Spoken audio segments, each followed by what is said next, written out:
ఇక మొదటి వారం గనక చూసుకున్నట్టయితే బంధుజన విరోధము, బంధువులతో కొద్దిగా విరోధం ఏర్పడేటువంటి ఒక ఆస్కారం కనబడుతూ ఉంటుంది. కుటుంబంలో చిన్న చిన్న కలహాలు రావచ్చు. దుష్టజనుల వల్ల భయం కలగొచ్చు. అంటే మీకు నచ్చనటువంటి ఒక వ్యక్తులు మిమ్మల్ని పోట్లాడకు పురికొల్పి మీతో కలహాలు పెంచుకొని మనస్పర్ధలు పెంచుకోవడం అనేటువంటి జరగడానికి ఆస్కారం ఉంది. కాబట్టి తగు జాగ్రత్తగా ఉండడం అనేటువంటిది అవసరం మొదటి వారంలో.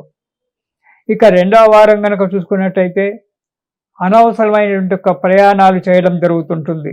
దానివల్ల ధన వ్యయము, డబ్బు అధికంగా ఖర్చు కావడం అనేటువంటి జరుగుతుంది. యత్న కార్యము కొంతవరకు సఫలీకృతం అయినప్పటికీ దుష్ట సహవాసం వల్ల ఇబ్బందులు రావడానికి ఆస్కారం ఉంది. అంటే దుష్ట సహవాసం అంటే మిమ్మల్ని చెడగొట్టేటువంటి వ్యక్తులు మీ యొక్క అభివృద్ధిని చూడలేక ఇక మూడవ వారంలో దూర ప్రయాణాలు చేయవలసి రావచ్చు.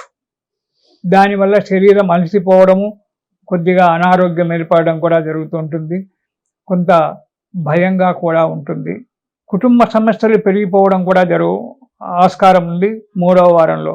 కుటుంబ సమస్యలు అవి ప్రతి వ్యక్తికి ఉండబడేటువంటివే కుటుంబ సమస్యలు.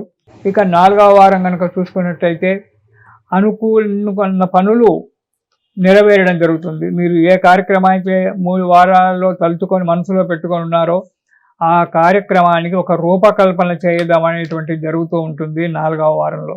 దానివల్ల ఆదాయం కూడా కొంచెం పెరగడానికి ఆస్కారం ఉంది. సుఖ సంతోషాలతో జీవితం గడపడానికి ఆస్కారం ఉంది. ప్రయాణ విషయంలో మాత్రం జాగ్రత్తగా ఉండడం చాలా మంచిది. మీరు చిన్న చిన్న ఆపదల నుంచి గట్టెక్కడానికి, కొన్ని విషయాలు పరిష్కారం కావడానికి మీరు కాలభైరవాష్టకం అనేటువంటి ఒక స్తోత్రాన్ని ప్రతిరోజు కూడా పారాయణం చేయండి.